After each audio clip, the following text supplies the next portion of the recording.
Patna town अब जिस तरह से प्रदूषण को कम से कम करने के लिए, पर्यावरण के संरक्षण के लिए जो उपाय किया जा रहा है, तो आप देख ही रहे हैं अभी किया गया। एक सवाल है कि केंद्र सरकार ने से मना कर दिया है केवल SC/ST की जनगणना होगी। आपने कास्ट बेस्ड सेंसस की बात की। आप तो जानते हैं कि 2019 में फरवरी में और 2020 के भी फरवरी में हाउस से हम लोगों ने सर्वसम्मति से प्रस्ताव पारित किया है कि जनगणना जाति आधारित होनी चाहिए।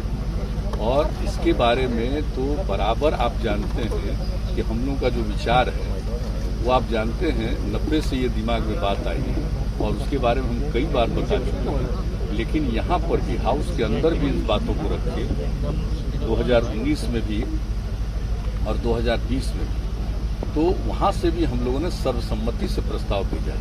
हम तो आग्रह करेंगे कि एक बार जरूर करना चाहिए। अब 10 के बाद कुछ दिन के बाद लोगों ने किया था कास्ट का सेंसस किया, तो उसका तो कोई मतलब आया नहीं, ठीक से हुआ नहीं। तो जो बन करके तैयार हुआ था 13 में, तो 13 के बाद तो कभी पब्लिश नहीं हुआ कि आखिर किस इलाके में किस जाति की कितनी संख्या है। एक बार जरूर होना चाहिए कास्ट बेस्ड सेंसस, ताकि मालूम हो जाए और जो गरीब गुरबा तबके के लोग हैं, SC/ST के अलावे बाकी जो लोग हैं, उनको भी इसका लाभ मिलेगा और पता चल जाएगा कि सही मायने में इनकी संख्या कितनी। और जब संख्या का पता चलेगा तो आप उनके उद्धार के लिए भी, उनको विकसित करने के लिए काम करें। तो मैं तो पुनः अनुरोध करूँ कि भाई हम लोगों का है और जो पार्लियामेंट में ये बताया गया कि नहीं हो पाएगा, तो हम लोग तो आग्रह करेंगे कि इस पर जरूर गौर करिए। और हम पहले भी न सिर्फ यहाँ से प्रस्ताव गया, हमने बातचीत भी की, तो हमारी तो हम लोगों की तो इच्छा है भाई कि होना चाहिए और उस सब के हित में। सर, अवैध बालू खनन वाले लगातार सरकार को चुनौती दे रहे हैं। सर, अवैध बालू खनन वाले लगातार सरकार को चुनौती दे रहे हैं। इसके लिए तो पूरी कार्रवाई हो रही है और आप जानते हैं कि किस तरह से इसका जांच किया और जांच करने के बाद जो सरकारी कर्मचारी अफसर हैं, उनकी भी कोई भूमिका अगर गड़बड़ दिखाई गई तो उस पर भी कार्रवाई हो रही है। तो पूरी की पूरी कोशिश सरकार की तरफ से और डिपार्टमेंट की तरफ से और बाकी सब कुछ का पुलिस और अन्य विभागों की तरफ से भी इसके मामले में पूरे तौर पर देखभाल किया जा रहा है। वैसे तो हम बराबर कहते हैं कि आप चाहे कुछ भी करिए, कुछ न कुछ तो गड़बड़ करता ही है।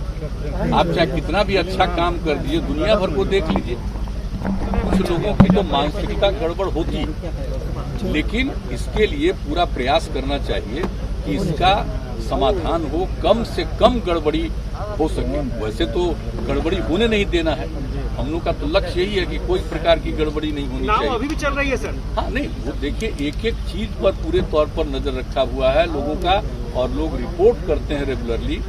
सारे जगह के DM और SP या सीनियर SP ये लोग भी एक एक चीज को देख रहे हैं। और खास करके जिन इलाकों में आप जानते हैं कि सबसे ज्यादा वहाँ से निकलता है बालू, तो उस सब चीजों को भी लोग देख रहे हैं और कहीं कोई गड़बड़ी कर रहा है तो उसको डिटेक्ट करने की कोशिश कर रहे हैं और उस पर एक्शन भी कर रहे हैं और सबको कब्जा में रख करके, और जो सरकार के जो डिपार्टमेंट के नियंत्रण में है उसके माध्यम से जो जहां इसकी उपयोगिता है, लोगों को इसको प्रोवाइड करने की भी कोशिश करने में लगे हुए हैं। तो इसके बारे में तो एक मीटिंग हुई है और सब लोग इस काम को कर रहे हैं। तो इतना तो हम जरूर कहेंगे कि देखिए भाई, गड़बड़ नहीं करना चाहिए और ठीक से काम करना चाहिए। कोई भी चीज, किसी भी चीज को गड़बड़ी करने पर तो पूरे तौर पर कोशिश कर रहा है।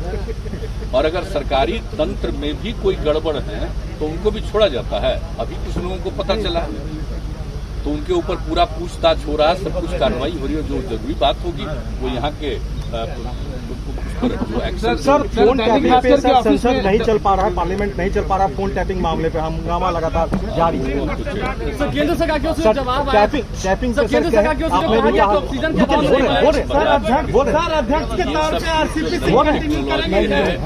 आया है, जिसका एक तरफ लाभ भी है और दूसरी तरफ गड़बड़ी भी है। लोगों की चीजों को देखने के लिए, नियंत्रित करने के लिए बहुत तरह की बात है। तो इस पर तो निश्चित रूप से पूरे तौर पर कार्रवाई केंद्र सरकार ने भी तो कहा ही है, केंद्र सरकार ने तो कहा ही है इसके बारे में कि जो गलत चीजें हैं उस पर एक्शन होना चाहिए। तो इसलिए इसके बारे में तो सब लोगों की राय होनी चाहिए कि कभी भी किसी को बंद नहीं करना चाहिए और किसी को भी इस तरह से उसके चीज़ों को अपने नियंत्रण में लेने की कोशिश नहीं होनी चाहिए। जो नई टेक्नोलॉजी आई है आप जानते हैं उसका तो दो पहलू है ही, दो पहलू तो हो ही गया है। एक तरफ सबको लाभ है और दूसरी तरफ लोग उसी के माध्यम से नुकसान भी करते हैं। तो ये चीज तो आ गया, आप देखें।